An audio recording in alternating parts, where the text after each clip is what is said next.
Okay, देखो ध्यान दो, स्टार्ट करते हैं। तो आज हम लोग करने वाले हैं pipe open at both the end. एक pipe open at one end का हम लोगों ने क्लोज किया था, वन एंड क्लोज पाइप का हमने सॉल्व कर लिया।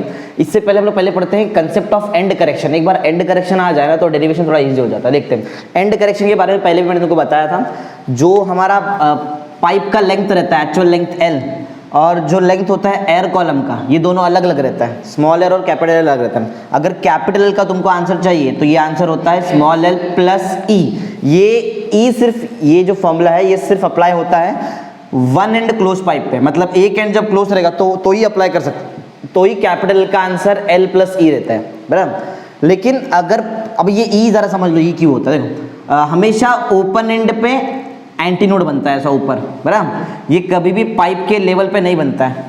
तो ये जो एक्स्ट्रा डिस्टेंस है यही रहता है ई ना, एंड करेक्शन ई। लेकिन जब पाइप दोनों एंड पे ओपन हो जाए तो ओपन एंड पे तो हमेशा एंटी नोड ही बनेगा, तो इधर भी पाइप के लेवल के नीचे ही बनेगा। तो यहाँ भी एक्स्ट्रा डिस्टेंस आ जाता है, ये भी ई। तो जब pipe open at both the and रहेगा तो वो टाइम पे सिर्फ एल प्लस ई लिखना गलत है, वो टाइम पे लिखना पड़ेगा एल प्लस टू ई, बराबर। ये ओपन एंड के लिए, मतलब pipe open at both the and. तो ये ई के बारे में पहले पढ़ लेते हैं, मतलब एंड करेक्शन के बारे में पहले पढ़ लेते हैं, उसके बाद तो डेरिवेशन तो बहुत इजी, एक ही थियरी क्वेश्चन है आज का। चलो देखते हैं क्या कंसेप्ट ऑफ एंड करेक्शन क्या है। एंड करेक्शन जो इसके बारे में जरा थोड़ा डिटेल में बताता हूँ। देखो एंड करेक्शन से पहले तुमको पढ़ना पड़ेगा कि एंटी नोड नोड कहाँ पे आता है। तो थोड़ा अच्छे से डायग्राम बनाता हूँ, देखो जरा अच्छे से।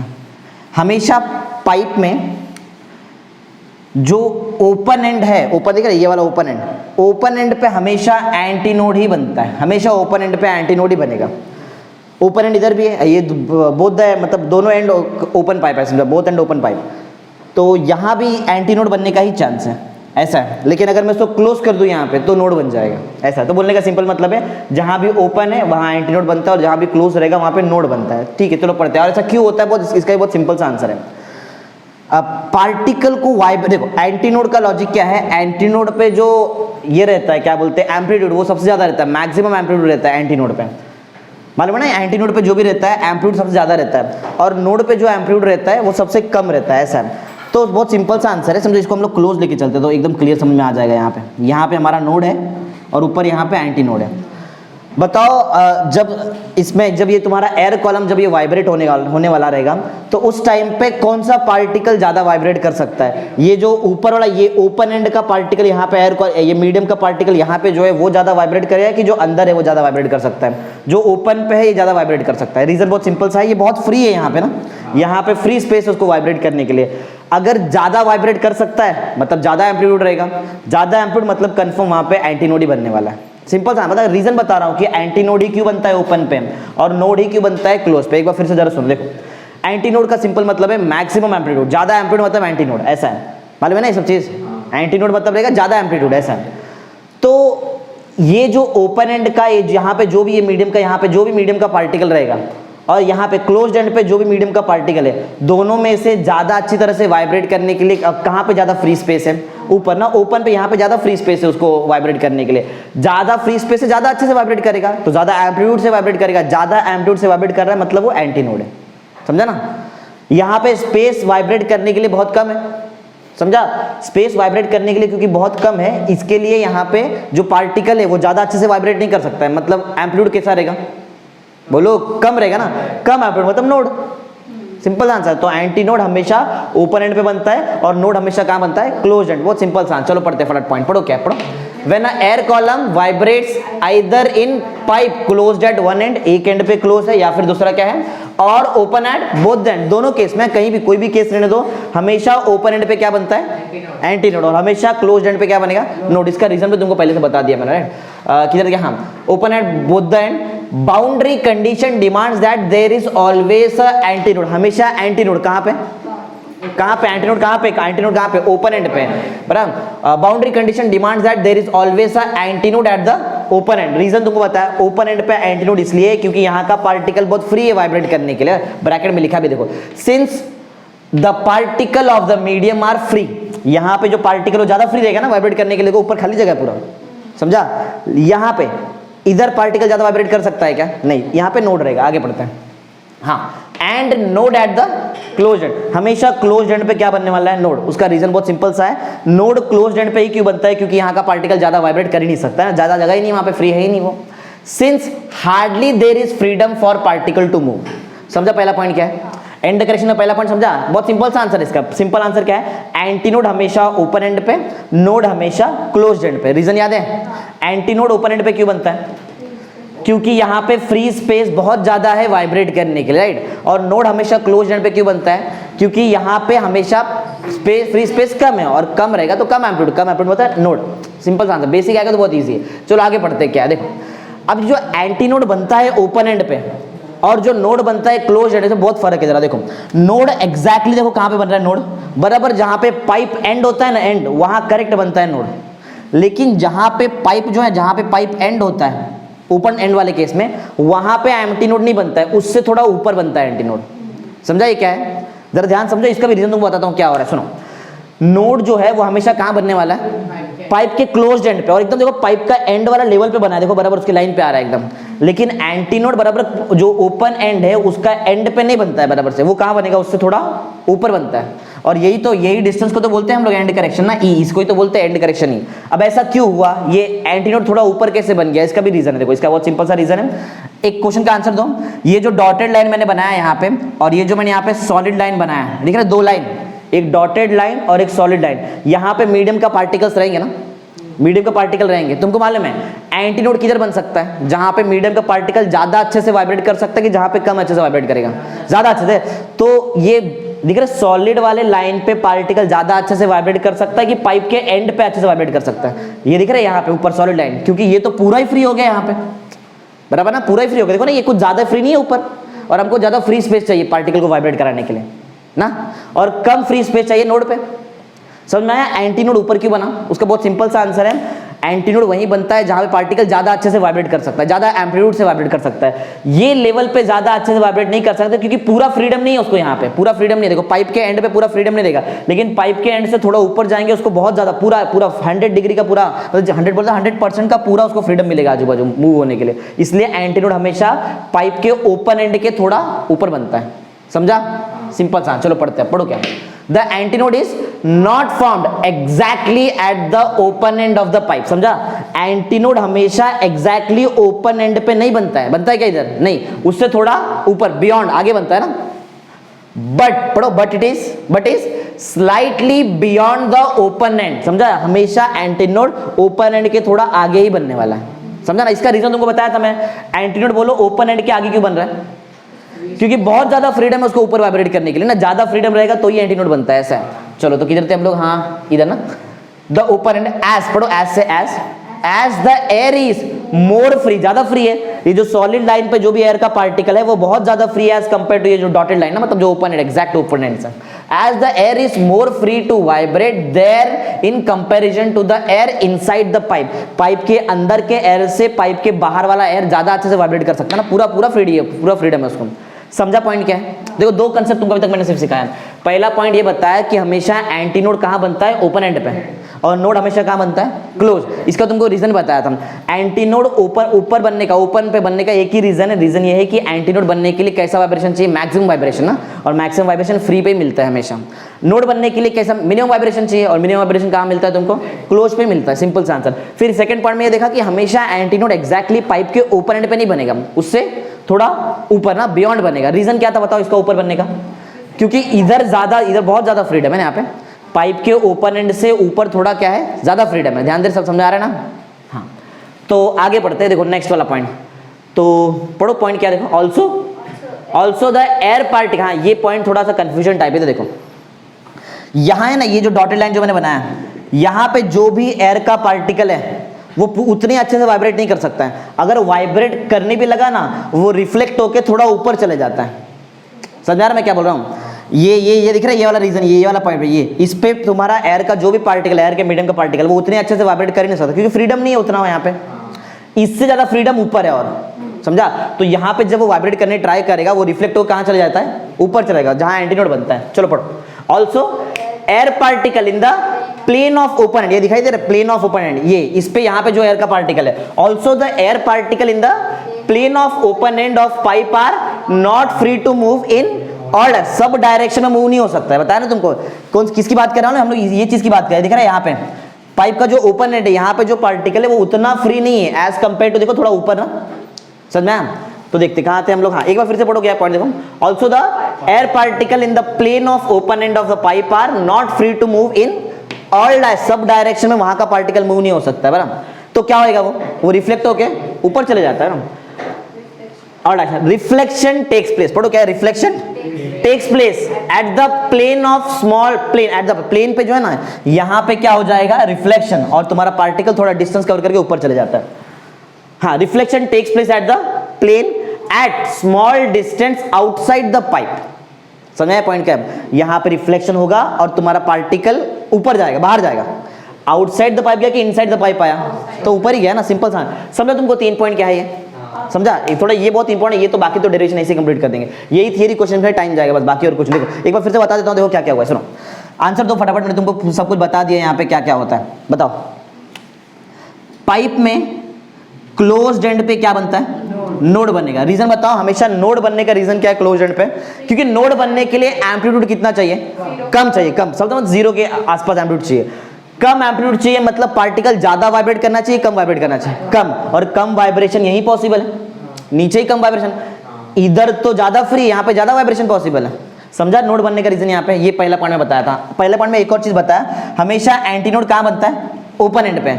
एंटीनोड का ओपन एंड बनने का रीजन क्या था, एंटीनोड के लिए कैसा एम्पलीट्यूड चाहिए, मैक्सिमम, और मैक्सिमम एम्पलीट्यूड के लिए मैक्सिमम वाइब्रेशन भी तो चाहिए। मैक्सिमम वाइब्रेशन नीचे हो सकता है क्या यहाँ पे, नहीं, वो हमेशा ओपन एंड पे ही होता है ना यहाँ पे।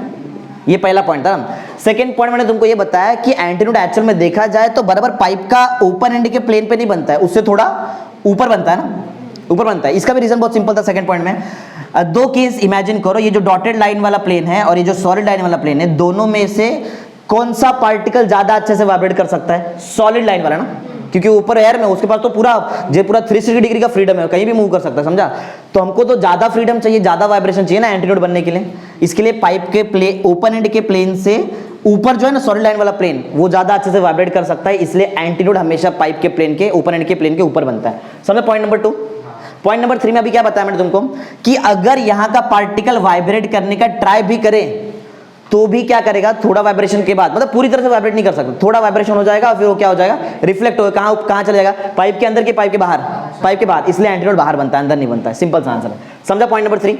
चलो आप पढ़ते पॉइंट नंबर 4। पॉइंट नंबर 4 बहुत इजी है। इधर बताया है एंड करेक्शन का मतलब, बहुत सिंपल सा एंड करेक्शन मतलब जहां पे एक्चुअल में एंटीनोड बन रहा है और जहां पे एक्चुअल में पाइप का ओपन एंड है, इनके बीच के डिस्टेंस को बोलते हैं एंड करेक्शन। ई ये रेनॉल्ड्स के हिसाब से, रेनॉल्ड्स के फर्स्ट अप्रोक्सीमेशन के हिसाब से इसका फॉर्मूला होता है 0.3 इंटू डी, बराबर। डी क्या है, D is the inner diameter of the pipe. 2 diameter होता है पाइप के, अंदर का डायमीटर होता है, एक बाहर का डायमीटर होता है, तो याद रखना जो डी है वो क्या है, वो इनर डायमीटर। चलो ठीक है, पढ़ते पॉइंट नंबर 4। पढ़ो क्या point number 4, the distance between open end, मतलब दिखाया ये वाला डिस्टेंस, ये ओपन एंड वाला डिस्टेंस जो डॉटेड लाइन वाला था, end open end of the pipe, and दूसरा क्या है, position of antinode is called as end correction. बराबर, यही तो बताया ना एंड करेक्शन क्या है, ये जो पाइप का ओपन एंड है और ये पाइप का देख रहे जहां पे एंटीनोड एक्चुअल में बना है, इनके बीच का जो डिस्टेंस है उसी को बोलते हैं एंड करेक्शन।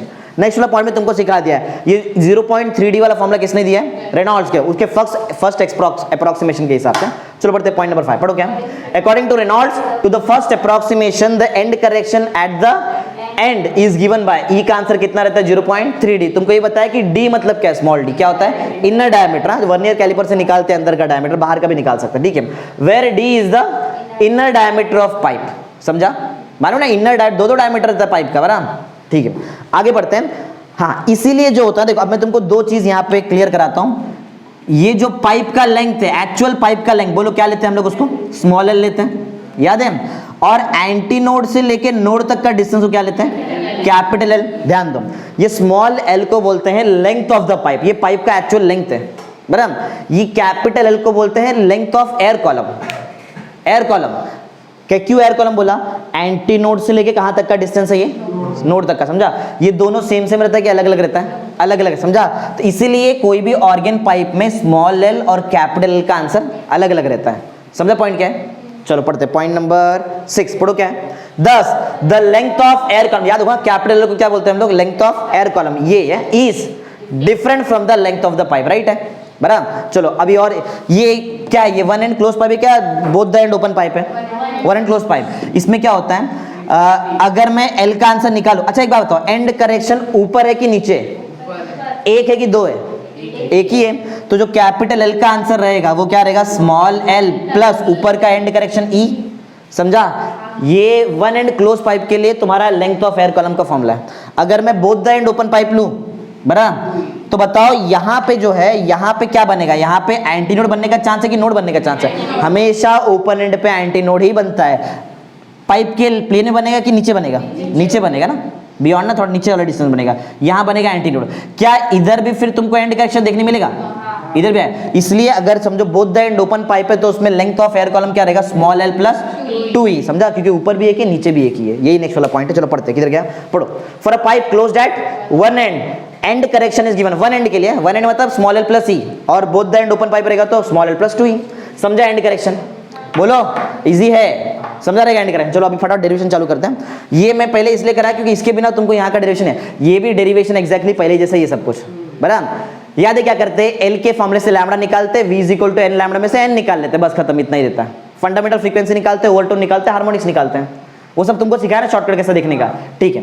पढ़ो क्या क्वेश्चन, पढ़ो बोले क्या, prove that all harmonics are present in the vibration of air column in a pipe open at both the end। तुमको याद है pipe closed eight one and पे कौन सा हार्मोनिक्स आता है, सिर्फ ऑड हार्मोनिक्स आता है, ऑड ना, पढ़ा था ना, ऑड हार्मोनिक्स आता है, तभी तो फॉर्मूला रहता है 2p प्लस 1 ना, एन नॉट, याद है ना, np is equal to 2p plus 1 N not रहता है, ठीक है। ओपन एंड पे इवन हार्मोनिक्स रहेगा, साथ में ऑड भी आता है, तो एक्चुअल में दोनों रहता है, दोनों। समझ में आ रहा है मैं क्या बोल रहा है, ऐसा नहीं कि इसमें सिर्फ इवन हार्मोनिक्स रहता है, इवन हार्मोनिक भी तुमको देखने मिलेगा, तुमको ऑड हार्मोनिक भी देखने मिलेगा, मतलब इन शॉर्ट क्या मिलेगा तुमको, ऑल हार्मोनिक्स। समझा, pipe open at both the and पे कौन सा हार्मोनिक्स, ऑल हार्मोनिक्स, और pipe closed eight one and पे सिर्फ ऑड हार्मोनिक्स मिलता है, मालूम है ना ये सब चीज, ठीक है। चलो प्रूव करते हैं कि सब हार्मोनिक्स कैसे मिल जाता है। चलो वो कौन सा मोड है, फंडामेंटल मोड। फंडामेंटल मोड पे कौन सा फ्रीक्वेंसी मिलता है, फंडामेंटल फ्रीक्वेंसी मिलता है। अच्छा, फंडामेंटल मोड है तो दोनों एंड ओपन पाइप है, दोनों एंड है, तो कंफर्म यहां भी एंटी नोड बनेगा, यहां भी एंटी नोड बनेगा, तो बीच में एक नोड आएगा। सिंपल है ना, दो एंटी नोड के लिए एक नोड तो होना ही चाहिए, उसके बिना पॉसिबल ही नहीं है। हाँ, तो फटाफट ये बताओ, ये स्मॉल एल को बोलते क्या है, लेंथ ऑफ द पाइप। ये कैपिटल एल को क्या बोलेंगे, length of air column. Antinode से लेके एंटी नोड तक का distance lambda by 2, antinode से नोड तक का डिस्टेंस लैम्बडा 4, ये सब मालूम है तुमको, ठीक है। तो कैपिटल एल का आंसर कितना आया, लैम्बडा बाय, ओरली कर सकते हैं, कैपिटल एल का आंसर लैम्बडा बाय 2, तो लैम्बडा का आंसर 2l, बराबर, लैम्बडा का आंसर 2l, ठीक है। तो जब मैं v is equal to N lambda पे जाऊंगा, n का वैल्यू बोलो क्या रहेगा, v बाय लैम्बडा, लैम्बडा का आंसर कितना निकाला था 2l, तो v बाय 2l।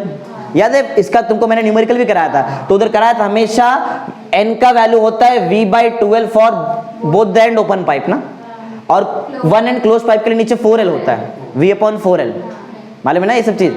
हाँ, तो मेरे को मिल गया n का आंसर v अपॉन कितना 2 इंटू एल, कैपिटल एल का आंसर 2 एंड ओपन पाइप के लिए कितना रहता है l plus 2e, capital L के जगह पे कैपिटल एल का आंसर डाल दो, स्मॉल एल प्लस 2e, हो गया डेरिवेशन। इजी है ये, तो ओरली भी कर सकते हैं, समझा। चलो आते हैं सेकेंड मोड में। सेकेंड मोड में तुमको फर्स्ट ओवरटोन मिलता है और हार्मोनिक्स बताओ। अच्छा इधर देख लो जरा, ये देखो ये कौन सा फ्रीक्वेंसी है, फंडामेंटल, सबसे छोटा फ्रीक्वेंसी, सबसे मिनिमम फ्रीक्वेंसी फंडामेंटल फ्रीक्वेंसी पे यहाँ पे तुम्हारा फर्स्ट हार्मोनिक बनेगा। कौन सा हार्मोनिक बनता है, फर्स्ट हार्मोनिक यहाँ बनने वाला। वैसे आगे जाएंगे तो सेकंड, थर्ड, फोर्थ सब मिलेगा, सब जितना भी सब हार्मोनिक्स तुमको मिलेगा। हाँ, आते हैं सेकंड मोड। ये ओवरटोन मत देखो, इस पर कंफ्यूज हो जाएंगे, इधर आके बताऊंगा ओवरटोन क्या है। फॉर सेकंड मोड देख रहे हैं, सेकंड मोड पे एक बात बताओ, एंटी नोड यहाँ पे कितना तुम्हारे पास, 2 एंटी नोड था, और कितना नोड है, एक ही नोड है, इसलिए वो फंडामेंटल मोड पे है।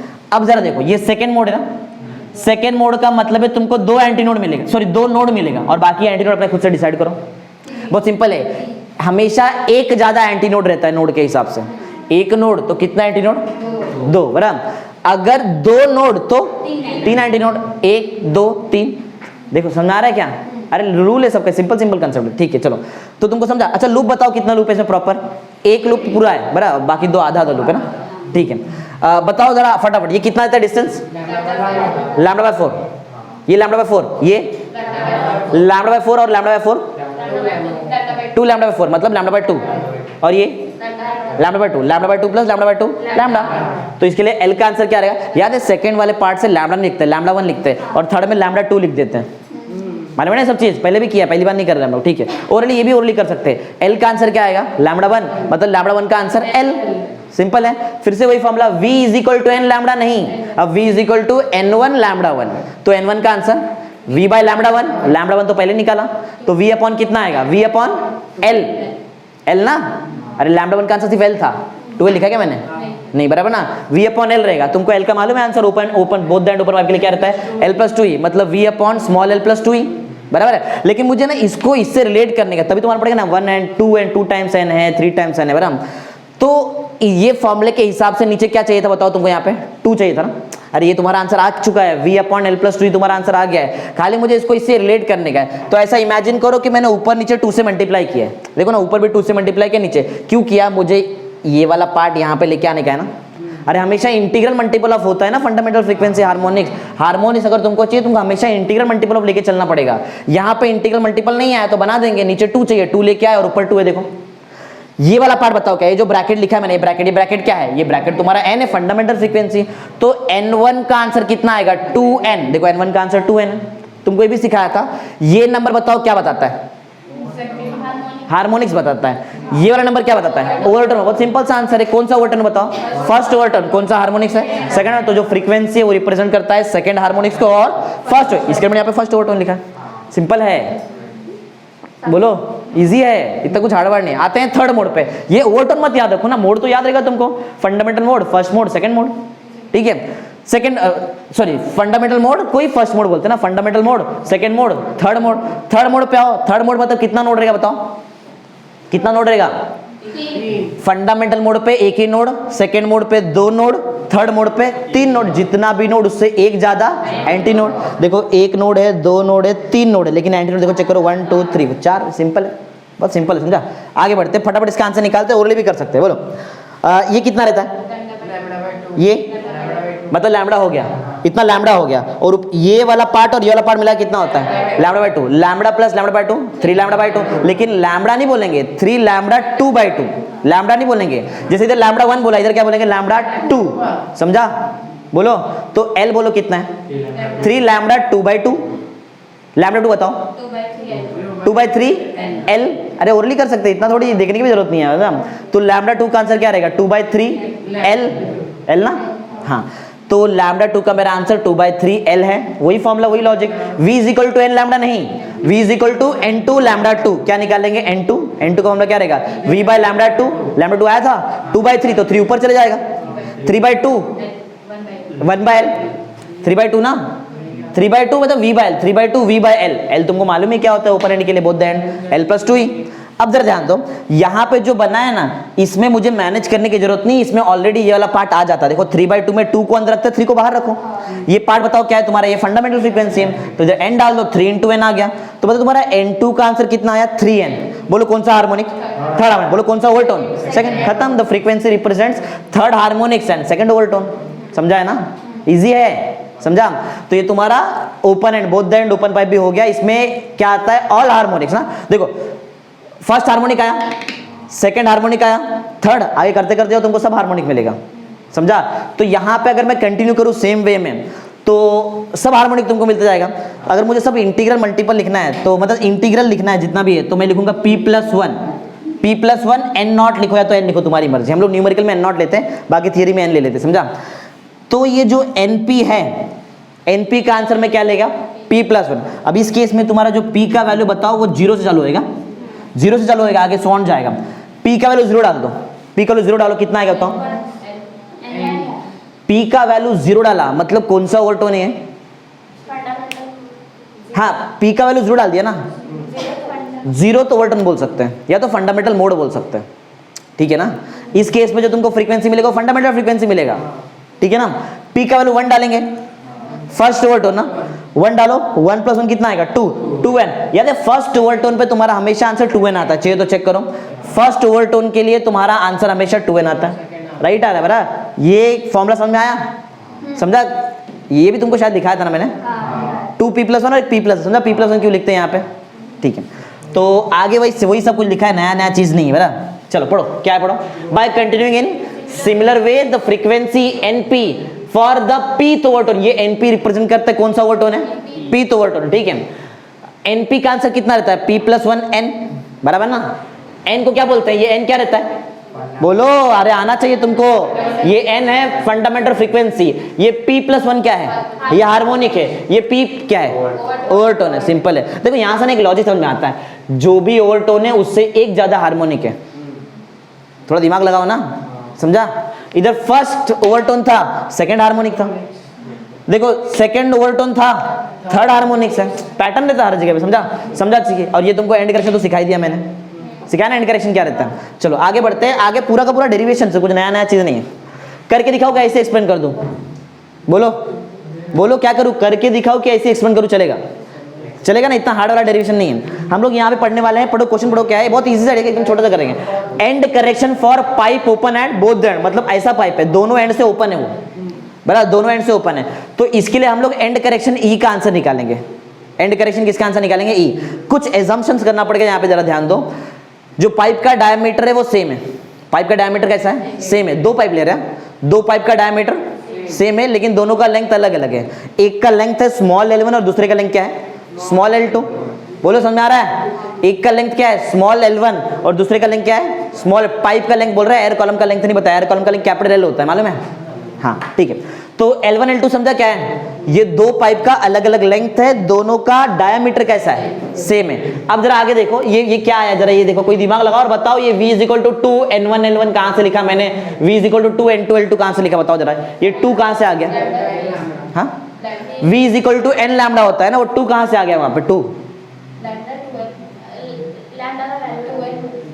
हाँ, लैम्डा का वैल्यू है, क्योंकि हमारा हम लोग कौन सा पाइप ले रहे हैं? Both the end open pipe. देखो both the end open pipe के लिए V का जो आंसर होता है, V का आंसर N1 लैम्डा 1 ना।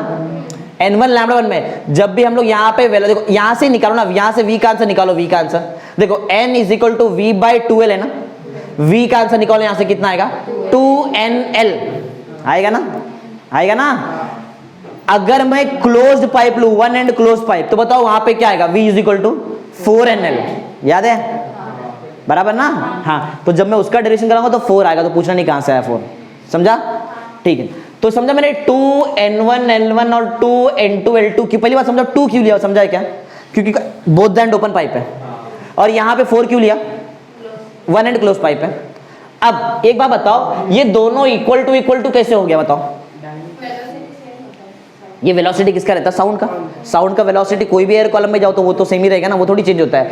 तो V का आंसर पहले पाइप के लिए 2N1 L1 और V का आंसर सेकंड पाइप के लिए 2N2 L2। बराबर है? मुझे V से मतलब नहीं, मैं सिर्फ ये दो चीज को यहाँ पे लेता है। देख रहे हैं यहाँ पे, बराबर? Pipe both the end open है क्या? एक वन एंड क्लोज है, both the end open pipe है। तो मैं L का फॉर्मूला यही यूज करेगा, ये ना।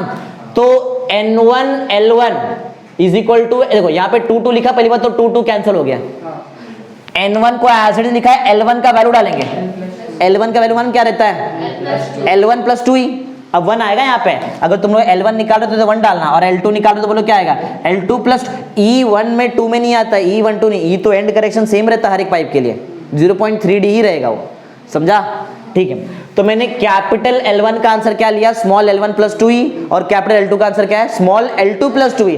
मल्टीप्लाई करो अंदर, ये N1 L1 आ जाएगा, बराबर? और यहां से क्या आएगा बताओ? N2 L2। ये N2 L2 को इधर लेके आओ, क्योंकि मैं सब लेंथ को एक साथ रख रहा है, बराबर? तो मैंने यहां से N1 L1 को एज इट इज रखा है, और यहां से N2 L2 को जब अंदर लेके आओ तो बोलो क्या हो जाएगा? -N2 L2। सिंपल है। यहां से बताओ तुम्हारे पास क्या रहेगा? 2N2E पहले से है, यहां से 2N1E को इधर लेके जाओ, -2N1E। ध्यान दे रहा है? रख दे, आधा घंटा ही है, देख ले इधर जरा, बराबर? हाँ, तो उसके बाद जरा देखो यहां से कुछ कॉमन आ सकता है? चेक करो, यहां से कोई कॉमन आ सकता है? 2E। यहां से जब मैं कॉमन निकाल रहा हूं तो मैं ये चीज को यहां पे लिख रहा है, समझ जाओ, क्योंकि मेरे को E चाहिए, जो चाहिए वो हमेशा LHS में होता है। ठीक है, तो इधर से मैंने 2E को कॉमन निकाला, बताओ अंदर बचेगा क्या? N2 - N1। तो यहां से मैंने 2E को कॉमन निकाला और यहां बचा N2 - ये सीख लो, ऐसे ही एग्जैक्ट यहां पे लिखा है, कुछ नया नहीं, तो दोनों एक साथ हो जाएगा। तो मैंने 2E को जब कॉमन निकाला, अंदर क्या मिला? N2 - N1, और ये वाला पार्ट एज इट इज यहां पे, बराबर? तुमको E चाहिए तो ये दोनों पार्ट को नीचे भेज दो। समझा? अरे सिंपल डेरिवेशन है। समझा क्या? फॉर्मूला भी एकदम इजी है, ऐसा भी याद रख सकते हैं। N1 L1 - N2 L2 N1 L1 से चालू किया ना तो नीचे उल्टा करे, पहले यहाँ पे 1 आया तो नीचे 2 आना चाहिए, नीचे 2 आना चाहिए, ऊपर N1 L1 तो नीचे 2 लेके आओ, 2 इंटू N2 माइनस N1। उल्टा भी लिख सकते हैं, ऊपर नीचे माइनस से मल्टीप्लाई कर दो, ऊपर भी घूम जाएगा नीचे भी घूम जाएगा, बराबर। तो ट्रिक तो वही रहेगा, अगर मैं N2 L2 minus N1 L1 करूँ तो पहले 2 आया था ना ऊपर, तो नीचे पहले क्या आएगा N1 ना, N1 minus N2, 2 into N1 minus N2। समझा? अरे बोलो क्या करके दिखाओ, समझे? इतना थोड़ी हार्ड है बराबर, करते ये वाला पूरा सेम ट्रिक है, ओरली कर सकते हैं। देखो 1 एंड क्लोज पाइप है, 4 कहां से आया समझा क्या? 1 एंड क्लोज पाइप में n का वैल्यू जो होता है V/4L होता है, तो V का आंसर क्या रहेगा 4NL। अब मैं दो पाइप के लिख रहा है तो N1 L1 और N2 L2 इक्वल टू क्यों लिया मालूम है? क्योंकि वेलोसिटी ऑफ साउंड तो सेम ही रहता है, और नहीं कर सकते 4N1 L1 is equal to 4N2 L2, 4 4 cancel, L का वैल्यू डालो, L का value small l plus 2e की स्मॉल l प्लस e आएगा, क्योंकि 1 एंड क्लोज पाइप है, दोनों एंड पे थोड़ी एंड करेक्शन आएगा, एक ही जगह पे आएगा, तो स्मॉल l1 प्लस e और वहां पे स्मॉल l2 प्लस, वही लॉजिक, N1 L1 मल्टीप्लाई किया, N2 L2 इधर मल्टीप्लाई किया, ये अंदर देख रहे सब मल्टीप्लाई करके रखा है, याद है L एक साइड और E एक साइड, वही N1 L1 as it is है, N2 L2 यहां लेके आए माइनस में आ गया, पहले से N2E यहां पे था, प्लस N1E को यहां गए तो माइनस N1E।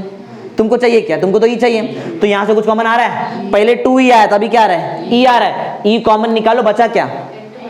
उसको मैंने यहाँ पे लिखा है क्योंकि जो चाहिए तो LHS में होता है, तो E मैंने बाहर निकाला N2 माइनस N1, इसको यहाँ पे लिख दिया, E चाहिए इसको नीचे भेज दो।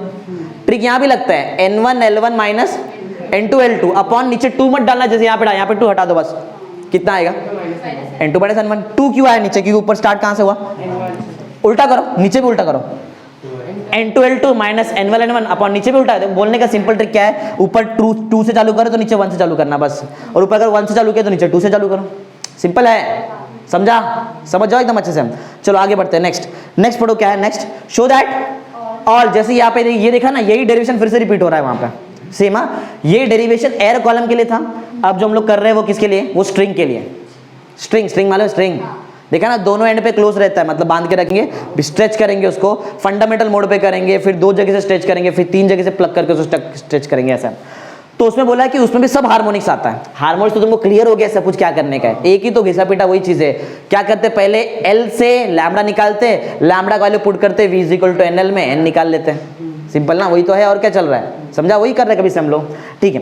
तो क्वेश्चन ये है, show that all harmonics are present on a stretched string between 2 rigid support. 2 rigid support है, बीच में स्ट्रिंग था, 2 स्ट्रिंग नहीं है, एक ही स्ट्रिंग है, समझा? एक ही है, जिसको बीच में प्लग करके ऐसा खींचेगा तो ऐसा वाइब्रेट होता है ना, तो उसका वाइब्रेशन का मोड दिखाया वो। फंडामेंटल मोड मतलब एक ही लूप, फंडामेंटल मोड मतलब कितना लूप? एक ही लूप आया। अच्छा, ये यहाँ पे देखो बंद है ना, तो यहाँ पे क्या आना चाहिए? नोड, और बीच में ज्यादा एम्पलीट्यूड है तो बीच में क्या आएगा? Anti node. ये तो सिंपल कॉमन सेंस वाला क्वेश्चन है, ठीक है। अब देखो, नोड से लेके नोड तक का डिस्टेंस λ/2, बराबर ना, तो जो तुम्हारा लेंथ रहेगा स्ट्रिंग का वो कितना रहेगा? λ/2। लैम्बडा का आंसर निकालो कितना रहेगा? तो अरे वही घिसा पीटा, खाली यहाँ पे फर्क मालूम में क्या आएगा? फर्क सिर्फ ये है, जो V का जो होता है ना, V का आंसर, यहाँ पे हमने V का वैल्यू नहीं पुट किया था, इधर V का वैल्यू पुट करना है। V का वैल्यू एक स्ट्रिंग के लिए होता है √of tension upon linear density m, इस पे न्यूमेरिकल भी किया ना, √of T tension upon linear density small m, मास पर यूनिट लेंथ बोलते हैं उसको, बराबर? समझा? V का आंसर याद रहेगा, V का आंसर √of T/m, सिंपल है, बस वही करें, कुछ नया नहीं। हाँ, तो मैंने L का वैल्यू देखो वहां से क्लियर दिख रहा है, L का वैल्यू कितना है? λ/2, लैम्बडा का वैल्यू कितना रहेगा? 2L, बराबर? 2L लेंगे। यहाँ पे लेंथ ऑफ एयर कॉलम वाला लेंथ नहीं है, ये स्ट्रिंग का लेंथ है, जो तुम्हारे पाइप का लेंथ था, स्मॉल l, याद है? अरे फर्क है, यहाँ पे कैपिटल L लेके चलते, यहाँ देखो क्या लिया मैंने, स्मॉल l, यहाँ पे एक्चुअल लेंथ लिया है, यहाँ पे एंड करेक्शन नहीं आता है, यहाँ पे कैसा आएगा? समझ में आ रहा है यहाँ पे क्यों नहीं आएगा एंड करेक्शन? स्ट्रिंग है, साउंड है क्या ये स्ट्रिंग है ना, यहाँ पे समझ आ रहा है, ठीक है। तो स्मॉल l का आंसर कितना है? λ/2, लैम्बडा का आंसर 2L, वही formula V = n lambda, n का वैल्यू बोलो क्या रहेगा? V/λ, लैम्बडा का वैल्यू पुट करो, कितना लैम्बडा का वैल्यू? 2L, तो n का वैल्यू कितना आएगा? V/2L, V का आंसर बताया √of T/m, फॉर्मूला हुआ कितना? 1/2L √of T/m। ओरली कर सकते, इतना भी कुछ दिमाग लगाने की जरूरत नहीं है, समझ में आ रहा है? नहीं समझा? समझा रहेगा, ये हार्ड लग रहा है क्या तुमको? बहुत एक ही तो अलग काम कर रहा हूं मैं, V का वैल्यू पुट कर रहा हूं बस, √of T/m, जो मैं बोल रहा क्लियर लिखा हुआ है, देखो ना यहाँ पे V = n लैम्बडा में से n निकाला, V/λ, लैम्बडा का वैल्यू में पहले से था 2L डाल दिया, लेकिन V बचा, V का फॉर्मूला भी तो होता है √of T/m। कौन सा फ्रीक्वेंसी? Fundamental frequency. कौन सा ओवरटोन? देखा जाए तो वो 0th ओवरटोन में आ जाएगा, समझा ना? बताया था ना, इधर भी आया था ना एक बार, ठीक है। तो पढ़ो क्या है यहाँ। अच्छा हार्मोनिक्स बताओ, 0th ओवरटोन पे एक ज्यादा हार्मोनिक रहता है, फर्स्ट हार्मोनिक। पढ़ो, पॉइंट पढ़ो। This is the fundamental frequency और the vibration of first harmonic. Simple answer है, बराबर। आगे बढ़ते हैं। कौन सा मोड? ओवरटोन मत याद रखो, ओवरटोन लास्ट में मालूम पड़ ही जाता है क्या रहता है। कौन सा मोड था? तो कितना लूप आया था? एक। कौन सा मोड है? कितना लूप आएगा? 2। सिंपल है, 2 लूप आएगा। एंड में क्या रहता है? नोड रहेगा बीच में। तुमको क्लियर मालूम पड़ जाता है नोड कहाँ है, एंटी नोड कहाँ पे रहेगा, इतना तो समझ में आ ही जाता है तुमको। ये कितना? λ/2। ये कितना हुआ टोटल? लेकिन लैम्बडा नहीं यूज करेंगे, लैम्बडा 1 सेकंड केस है ना, सेकंड केस है। तो L का आंसर λ/1, मतलब λ/1 का आंसर L। वही घिसा पिटा फॉर्मूला V = N1 λ/1 ना, इधर लिखा है देखो, V = N1 λ/1, तो N1 का आंसर V/λ1, λ/1 का आंसर तुम्हारे पास L, तो V/L रहेगा, 2L नहीं, V/L, बराबर। V का आंसर तुम्हारे पास √T/m। बोलो कितना है? 1/L √T/2। 2 मिसिंग है, जैसे यहाँ पे 2 मिसिंग था, याद है क्या? इधर भी 2 में मैं लाया था ना 2, इधर भी लाएंगे 2। देखो 2 नहीं है ना यहाँ पे, 2 लेके आओ, इधर 2 से मल्टीप्लाई किया, ऊपर 2 से। अगर ये 2 को नहीं देखूं तो ये जो है वो तुम्हारा फंडामेंटल फ्रीक्वेंसी है। तो मतलब तुमको अभी जो फ्रीक्वेंसी मिल रहा है वो है तुम्हारा 2 टाइम्स फंडामेंटल फ्रीक्वेंसी। बताओ कौन सा हार्मोनिक्स? Second harmonic. बोलो कौन सा? ओवरटोन। समझ में आ गया है? क्लियर, समझ में आता है? इजी है ना? कौन सा मोड? कितना लूप? 3 लूप। नोड एंड तुमको देखने आता है क्लियर कैसा है। 3 लूप दिखाई दे रहा है, 1 2 3। कितना डिस्टेंस? λ/2। कितना? ये कितना टोटल? 3 लैम्बडा नहीं लिखेंगे, λ/2/2। थर्ड मोड पे आ गए हम लोग भी ना, 3 λ/2/2। लैम्बडा का सफिक्स वाला 2 बोल रहा हूं मैं, समझा? तो बहुत सिंपल। ओरली स्मॉल l का आंसर 3 λ/2/2। λ/2 बोलो 2/3L। ये क्या यहाँ पे किया था? 2/3L। फिर से वही V = N2 λ/2 ना, N2 का आंसर V/λ2। λ2 क्या हो जाएगा फिर? मतलब λ2 वैल्यू डालेंगे तो 2/3L रहेगा, और V तुमको मालूम है। तो ऊपर का 3 याद है, जैसे यहाँ पे 3 को अलग कर लिए थे, इधर भी 3 को अलग कर लो, ये 3 को अलग कर लो। ये जो इतना बचा ये पार्ट है क्या? ये तो N है, तो N 3N, बराबर। बताओ ओवरटोन सेकेंड। बोलो हार्मोनिक्स। थर्ड हार्मोनिक आया, सेकेंड हार्मोनिक आया, फर्स्ट हार्मोनिक, ऑल हार्मोनिक्स आ रहा है। सिंपल, क्लियर है, इजी है ना? इजी है, पढ़ेंगे तो आ ही जाएगा। चलो नेक्स्ट पढ़ते हैं, सबसे लास्ट टॉपिक, इजी टॉपिक। पढ़ो क्या है? लॉज ऑफ स्ट्रिंग शायद रहेगा, हाँ, law of vibration of string. बहुत इंपॉर्टेंट क्वेश्चन है, law of vibration of string, बराबर। इसका लॉ है, लॉ बहुत सिंपल है, एक ही चीज से लॉ बना है। कहाँ गया? ये फॉर्मूला दिखाई दे रहा है, इससे पूरा का पूरा 3-4 लॉ, 3 लॉ है इसमें, 3 का 3 लॉ इससे बना हुआ है, बराबर। देखते क्या, देखो ये फॉर्मूला दिखाई दे रहा है, कहाँ से आया पूछो मत, फंडामेंटल फ्रीक्वेंसी का फॉर्मूला स्ट्रिंग के लिए, बराबर ना। याद है कल 1 क्यों लिखा था मैंने P के जगह पे, समझा? अरे याद है कल मैं लिखा था तुमको P/2L √T/m, फिर बोला कि P को 1 ले लो पहले केस में, सेकंड केस में 1 ही था वहां पे, 1 रहता ही है क्योंकि, समझा? फॉर्मूला ही 1 है वो, समझा है? ठीक है, तो वो ओवरटोन वगैरह के लिए बता रहेगा कि वहां पे ऐसा रिप्रेजेंट करने के लिए। कभी कभी तो वैसे n को भी n0 ले लेते हैं, ठीक है, चलता है ना। थियरी क्लियर तो सब कुछ क्लियर, समझा? ठीक है, तो अब तुम लोग फॉर्मूला जब लेके चलेंगे तो 1/2L लेके चलो, सिंपल, ठीक है। अच्छा यहाँ जरा देख के बताओ, पढ़ने की जरूरत नहीं है, ऐसे डायरेक्ट ओरली बता सकते हैं हम लोग। लॉ बनाएंगे, देखो लॉ क्या है, n को क्या बोलते हैं? Fundamental frequency of vibration of string, ठीक है। T क्या है? Tension of string, tension in the string, ऐसा बोल सकते हैं। M को क्या बोलते हैं? लीनियर डेंसिटी, एक और नाम है मास पर यूनिट लेंथ। लीनियर डेंसिटी क्या रहेगा? मास अपॉन लेंथ ना, सिंपल। हाँ, जरा n को एक एक चीज को देखो, एक एक चीज को 3 लॉ बनाएंगे, एक n और l को मिला के बनाएंगे। n और l में रिलेशन, उसको बोलेंगे लॉ ऑफ लेंथ। n का रिलेशन l के साथ, उसको बोलेंगे लॉ ऑफ लेंथ। n का रिलेशन t के साथ, लॉ ऑफ टेंशन। n का रिलेशन मास पर यूनिट लेंथ या फिर लीनियर डेंसिटी के साथ, law of linear density. Simple है, इधर से बना के दिखाता हूं, ये देखो। बताओ n और l में क्या रिलेशन है? इनवर्सली प्रोपोर्शनल, सिंपल है। The fundamental frequency of vibration of string is inversely proportional to the length of string. यही रूल है, यही लॉ है जो मैंने बोला। अरे बना सकते हैं, समझा? इधर से बनाया है, the fundamental frequency of vibration of string is inversely proportional to the length. 2 मत लिखो, 2 एक तो एक नंबर है, समझा? Is inversely proportional to the length of the string. पढ़ो, वही लिखा है देखो, पढ़ो पढ़ो। The fundamental frequency of vibration of string is inversely proportional to the length of vibrating string. हाँ कंडीशन है कुछ, एन और एल को देख रहे तो बाकी सब कांस्टेंट, टेंशन और लीनियर डेंसिटी कांस्टेंट। पढ़ो, लिखा देखो, इफ टेंशन एंड मास पर यूनिट लेंथ था, मास पर लेंथ को ही बोलते हैं लीनियर डेंसिटी, तो n का रिलेशन l के साथ तुमको मालूम है, बाजू में लिखा भी है, t और m क्या है तुम्हारे लिए कांस्टेंट। चलो तुम लोग भी बता रहे हैं, मैं तो जब पढ़ के सुनाऊं। देखो n और t में रिलेशन बताओ, लेकिन स्क्वायर रूट ऑफ टेंशन है, t नहीं है, तो बहुत सिंपल से सुनो। The fundamental frequency of vibration of string is directly proportional to the square root of tension if the length of the string and linear density is kept constant. Simple है, वही लिखा है देखो। और देखो रिलेशन यहाँ पे क्या आएगा, समझा? अरे बना रहे ना, तो थोड़ी पढ़ रहे हैं, समझा? एक और लॉ ऑफ लीनियर डेंसिटी जरा देखो, n और m में क्या रिलेशन है, inversely proportional to the square root of linear density. ठीक है ना? जरा बोलो, जरा बोल के दिखाओ, उधर देखो, खुद से बनाओ, बोलो क्या? The fundamental frequency of vibration of string is inversely proportional to the square root of linear density और मास पर यूनिट लेंथ। इतना समझा है? वही लिखा है, वही। हाँ अच्छा, कब कब कब? If the length of the string and tension in the string are kept constant. Simple है। चलो थोड़ा सा डेरिवेशन इसके बारे में कर लेते हैं। इधर देखो, लीनियर डेंसिटी मतलब मास पर यूनिट लेंथ, बराबर। अब जरा एक फॉर्मूला देखो क्या है, अगर मैं वॉल्यूम पर यूनिट लेंथ को डेंसिटी से मल्टीप्लाई करूं ना, मुझे मिलेगा मास पर यूनिट लेंथ। ये कैसे, जरा सुनो। वॉल्यूम क्या होता है, अच्छा डेंसिटी क्या होता है, मास अपॉन वॉल्यूम आएगा, और इनटू देखो मैंने किससे किया है, वॉल्यूम से, तो वॉल्यूम वॉल्यूम जा रहा है, तुमको मास पर यूनिट लेंथ ही मिल रहा है ना। समझ में आ रहा है मैं क्या बोल रहा है? अरे मैंने पर यूनिट लेंथ नहीं लिखा, इतना बड़ा नहीं लिखा, समझ जाओ ना अभी। अगर तुमको मास पर यूनिट लेंथ को कुछ अलग तरीके से लिखना है, तो मास पर यूनिट लेंथ को तुम लोग कैसे लिख सकते हैं, वॉल्यूम पर यूनिट लेंथ इनटू डेंसिटी। बताता हूं क्योंकि इसके लिए एक डेरिवेशन है वहां पे, समझा?